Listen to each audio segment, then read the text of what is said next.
Hey there, it's Trisha with Easy This Evening Trade, conference will and I now be want to do a recorded. short video on divergence on NQ today, and how you'll want to view it when you have a strong trending market.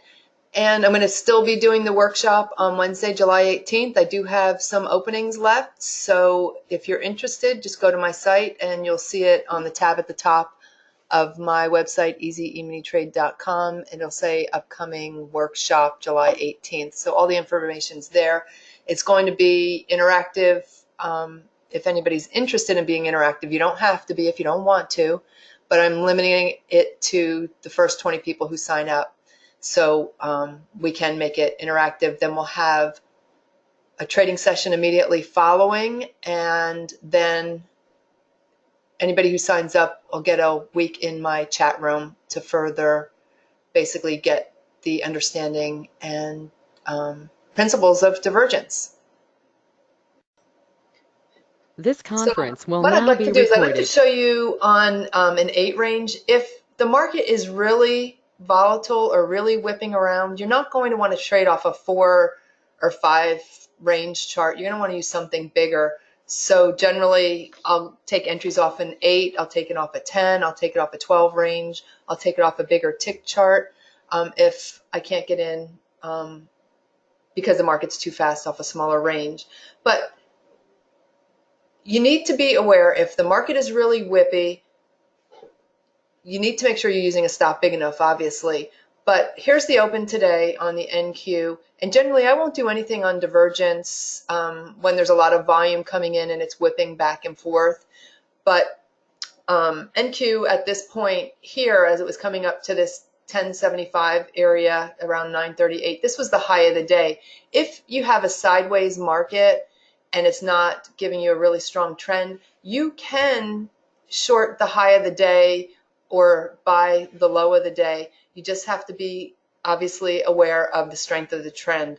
If the trend is really strong, don't go against it per se. You're better off to, like in the case of today, as it's grinding higher, just wait for a pullback and then look for divergence off of a support area. So here, as we're coming up to this 1075 area, this is the high of the day. So I'm just going to mark it here for you. So you can see higher highs on price, lower high on the green line on the stochastic. So if nothing else, let's say that you bought off support down here. This is the market profile. This is the high value area, pulling back to fair value, high value area right here. So let's say that you bought this, and at the time the high of the day was right here. As you start to approach this area right here, you would be at least a little bit cautious if price can't happen to get through that. If it can, then great, then you can trail your stop once it starts to go. So as it creates a new high here and then a new high here, this is for the day, high of the day, you can see that you get divergence to the downside. So not necessarily to short it, but hey, you're saying to yourself, okay, if I'm long and I have divergence to the downside, I'm going to be aware of a possible pullback. So if I were to look at this, I'd say, okay, if I'm long and this is getting ready to pull back on this divergence, I'm going to look at this last swing low here as my first possible trouble spot where price might react. And then I'm going to look back at the high value area here. And then I'm going to look back at swing low here and then swing low here. And that's what these are. I'm just marking the swing lows and swing highs. And you can use an indicator that'll do that for you. So once this pulls back, if we decide that we're in a strong uptrend, we can look for a buy, somewhere around this area here at high value. In this instance, I don't have divergence right here to try to buy here. So nothing I can really do there. As a divergence buy. Now, not to say that I couldn't get another buy using one of my other setups, but for the sake of this explanation, this is just strictly divergence. So as this is grinding higher, higher, higher, these are all new highs of the day, new highs of the day, just keeps going, going, going. And so basically at that point, we're waiting for pullbacks to see if we can take a buy off support and hopefully looking for divergence. And a lot of times when price is climbing into new highs of the day or lows of the day, especially on the NQ, you'll find that you get a new high, So like here, these are all brand new highs. So new high, pull back, new high, pull back, new high, pull back, new high, pull back, etc. So that's really difficult to trade because we're not really getting a big enough pullback as far as I'm concerned to give me room into the high of the day. Because if I get a pullback and I'm at the high of the day, I want to make sure that in the event that price can't trade through the high of the day, that I've got enough room to make it profitable. So you'll notice here, again, this is going to be a new high right here, right there, and we get divergence off that area. So I'm going to just mark it just for the sake of you guys getting used to it. So higher highs on price, lower highs on the stochastic here than here, so you're expecting a pullback. So that's great because we're wanting to get in this somehow long. Now, a lot of times I can take a breakout after a consolidation, but for myself, I cannot take a breakdown per my own trading rules into the high of the day or a breakdown into the low of the day. So I'm still patiently waiting to find a decent spot to take a pullback buy. So this is a heads up that when it hits this new high of the day, you're going to get a pullback. If you determine that this is a decent area to try to buy off of, based on the swing low here, let's say if it pulled back to this area, I'd still be wanting to look for divergence to buy that. Again, personally, that's what I would be looking for. Then again, a new high right here, and then a new high right here, and then once again, off the new high of the day, divergence. So not saying short it up there unless you decide there's enough room. So like, let's say that you see this is now consolidating sideways, right, in this area, and you see divergence to the downside, and you have a pretty good idea where support is right here at this 2650 vicinity, because I would be using this swing low right here. You could short it anticipating this area here at 2650 to hold. And if it trades through it, then you would be looking at this swing low right here. And then if it trades through that, then you're looking at that swing low and that swing low, etc. So you're always looking at the next area where price is likely to react. So support's still holding here. I don't really have divergence, so I can't really buy off this area. If I did have divergence and I was going to buy it, I would be looking back up at this area as possible hiccup area. And then we get some unexpected news. I think Trump was talking about natural gas. And then we get this pop here. And once again, new high of the day. These are all new highs of the day. And then we get divergence again here. And then looking at our green line here, heads up for a pullback. So again, we're not trying to short those unless you determine that there's enough room to support. And obviously you have to be aware you're going against the trend. If you have a strong trend, the thing about divergence is that you may only get a bar or two pullback. So you have to make sure that the area that you're looking for price to pull back to in this case, if you short up here, is there going to be enough room to be profitable? Is the risk reward worth taking it? And if you decide that it is, you can always use a pretty tight stop. Obviously, if it doesn't roll over big enough to put some money in your pocket and attempts the high of the day here again, you can use your stop, a few ticks above that if you want to make it a pretty tight stop. We actually shorted this area here. And the reason we did was because of how quick this popped up here at that time.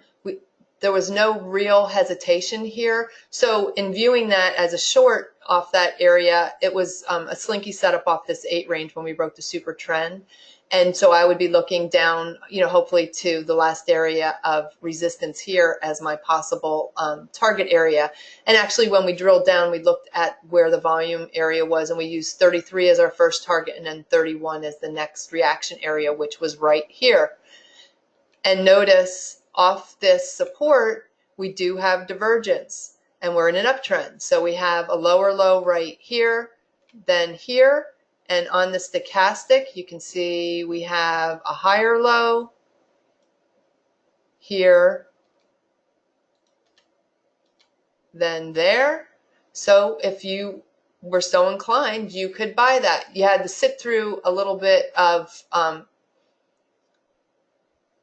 a pause in this area of that 34, 35 area, but it does eventually go. And then as price keeps creeping higher again, new highs, new highs, new highs, no divergence. So we're still waiting for a pullback unless, you bought down here and you were able to hold on this whole way. And as this creeps higher again, we go through some sideways action here. You can see us consolidating here, right? And so I could move this here to this swing high here. And so then I can look for reactions off that area, and it never really trades up there. So nothing to really do to try to short off that area again, because the fact that we don't have divergence keeps us out of trying to short this area as it now pops through again.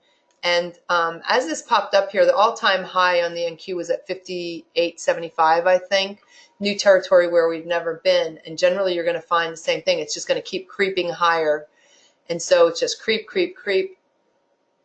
And so once again, because it is a strong trend, you're going to be looking for pullbacks to a support area to try to buy it.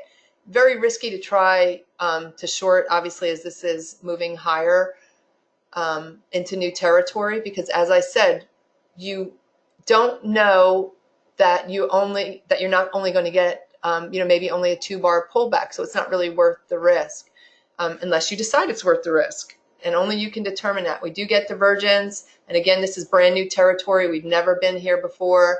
We get divergence off that area, and then it does pull back, but I would not in today's environment be trying to short the high of the day unless it was more of a sideways type day, and then it gives you a new high. Then I'd be more inclined to try it. But on a strong trending day, you're just looking to buy the pullbacks if you're not able to stay in the trade. A lot of times when it keeps pulling back so quickly, like a new high, and then it'll whip right back, hard to actually get an entry until it basically consolidates again at support. And so if you're trading this afternoon, again, it's still creeping higher, higher, higher. I'm not trading this afternoon, but I just wanted to point this out because, I just visualize everybody trying to keep shorting these tops. And, unfortunately, you do have to be aware of your surroundings, right? So as always, you're going to generally stick with the trend unless it makes sense to take a short against the trend, anticipating it trading to an area of support or resistance. So the other thing too is if you are long and you see divergence to the downside, that would allow you to tighten your stop, so you're not giving back all of your profits. So it doesn't necessarily have to be divergence just to take an entry. It could be watching for divergence to manage your trade. Okay, so I hope that helps.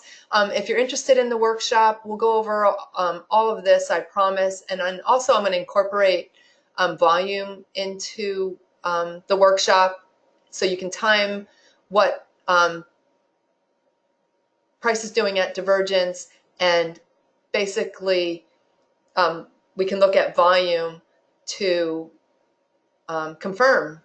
Because if you have divergence and then you see a bunch of sellers coming in and that you're at resistance, then great, you can try and short it. So I hope that makes sense, and I will chat with you all later. Take care, you guys, and have a great day.